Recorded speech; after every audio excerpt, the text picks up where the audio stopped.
in their towns and their communities. People like me today, whose dangerous impulses are being fueled day in and day out by violence in the media in its various forms, particularly sexualized violence. ¿Qué tal, amigos? ¿Cómo están? Bienvenidos a un programa más de Impacto Psicológico. El día de hoy tenemos un tema muy interesante. Les voy a hablar sobre lo que es uno de los asesinos seriales más importantes a nivel mundial en la historia de los Estados Unidos, el asesino Ted Bundy.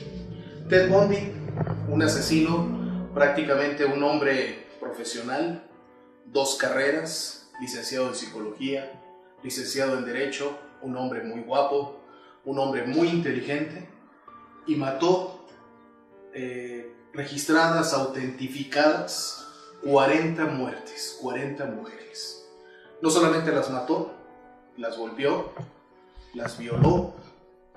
Se dice que no registradas pudieron haber sido 100 muertes. Daño cerebral, muchas veces se dice que el psicópata nace o se hace. Aparentemente un hombre sano, un hombre inteligente, que lo llevó a cometer todas estas muertes. Esto veremos hoy en el programa de Impacto Psicológico a través de Habibi Televisión. Comenzamos. Scares and appalls me, Dr. Dobson, is when I see what's on cable TV. Some of the movies, some of the violence in the movies that come into homes today was stuff that they wouldn't show in X-rated adult theaters 30 years ago. Ya estamos aquí en el programa Impacto Psicológico. Una mente que se abre a una idea nueva jamás volverá a su tamaño original. Excelente frase para el programa del día de hoy.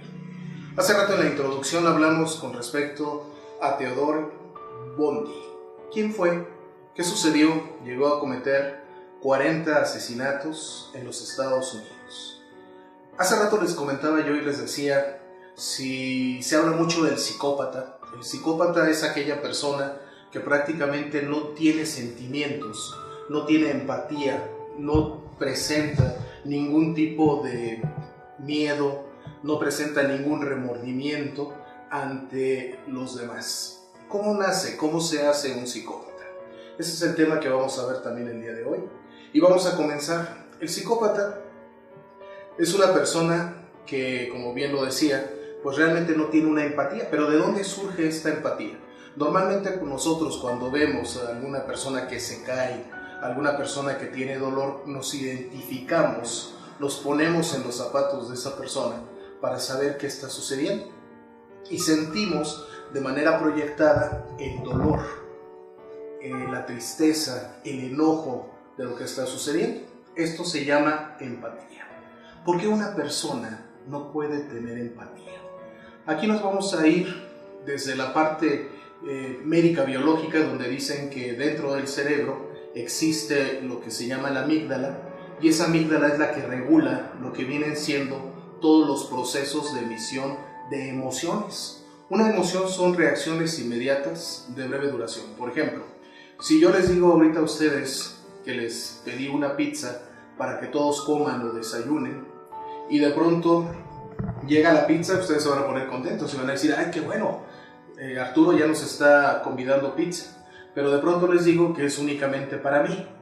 Entonces ahí ustedes se van a enojar, se van a molestar y van a tener una reacción. Esta reacción es breve. Hace rato estaban contentos y después tuvieron una segunda reacción. Esa es la parte emocional.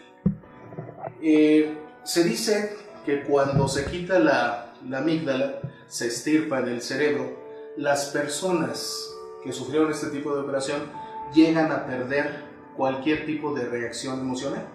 Por lo tanto, no se enojan, no tienen sensación de felicidad. Es lo que se conoce como las lobotomías. Esto se hizo a algunos reos con la finalidad de bajar la peligrosidad y lo que viene también siendo los instintos sexuales. ¿Cómo se detecta esto?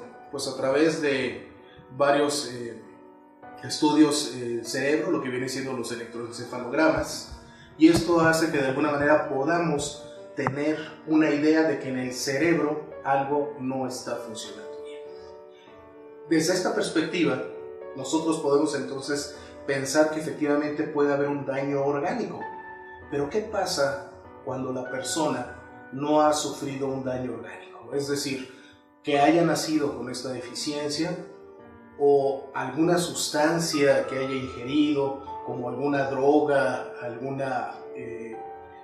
tipo de adicción que llegue a afectar el cerebro, que llegara a generar este tipo de comportamiento de conducta. Si no la hay, ¿qué pudo haber pasado? Y este es el caso de Ted Bundy. Ted Bundy, un hombre, como les dije, guapo, inteligente, 2 carreras, licenciatura en psicología, licenciatura en derecho, y de pronto se pone a cometer asesinatos. ¿De dónde viene todo esto? Aquí es donde entra la parte donde vamos a estudiar psicológicamente lo que viene siendo la relación de los padres.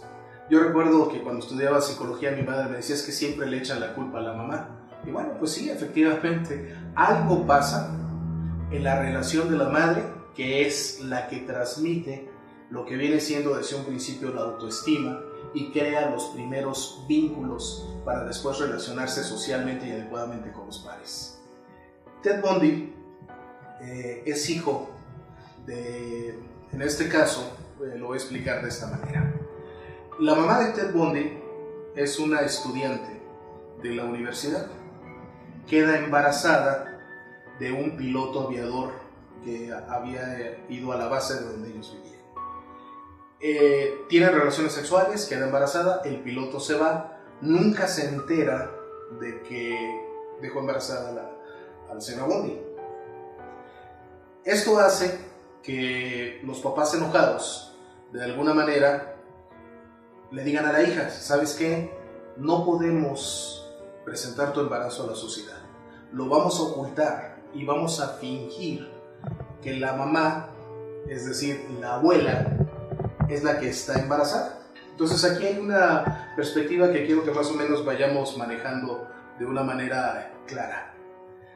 La mamá de Ted Bundy va a fingir no estar embarazada y ese hijo va a ser entonces de la abuela. Cuando nace Ted Bundy, cree, conforme va creciendo, que sus padres biológicos vienen siendo los abuelos. La mamá va creciendo y de pronto conoce a un cocinero que se conocen, se atraen y deciden formar una pareja. Esto hace que deciden irse a vivir a otra ciudad y le dicen a Ted Bundy, ¿sabes qué? Te vas a ir con nosotros. Y ahí él dice, bueno, pero ¿por qué me voy a ir con mi hermana si estoy feliz aquí con mis papás? En ese momento se le dice la verdad a Ted Bundy. En ese momento él se entera que quien creía que era su mamá es su abuela y quien creía que era su hermana se convierte entonces en su madre. Y aquí entonces ya empezamos a tener problemas de identificación, de identidad. ¿Qué choque psicológico le llega a dar a él? Que entonces empieza a generar inconscientemente, porque muchas veces los enojos no son totalmente entendibles, se empieza a dar cuenta que se genera un odio, un enojo hacia la figura femenina. Y aquí es donde él empieza, de alguna manera, a crear una desvinculación con lo que viene siendo el seno materno. De pronto se entera que su papá no está, de pronto se entera que su mamá viene siendo su hermana y que ha sido prácticamente engañado. Entonces empezamos a tener el primer choque psicológico emocional. De ahí él empieza a crecer y empieza a desarrollar una serie de conductas antisociales. En la niñez se conocen como disociales, enfocados a lo que son las primeras problemáticas de los niños: desobedecer, hacer hurtos pequeños, cometer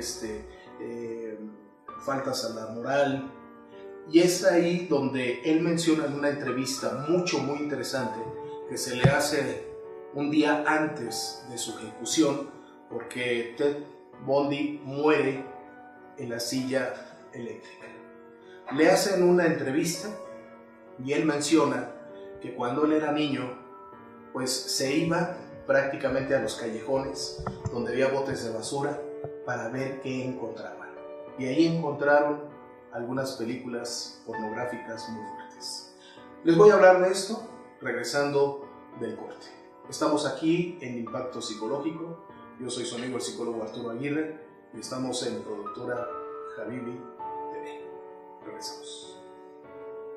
From personal experience, the most that is graphic violence on screen, particularly as it gets into the home to children who may be unattended or unaware that they may be a Ted Bundy who has that vulnerability to that predisposition to be influenced by that kind of behavior, by that kind of movie, that kind of violence.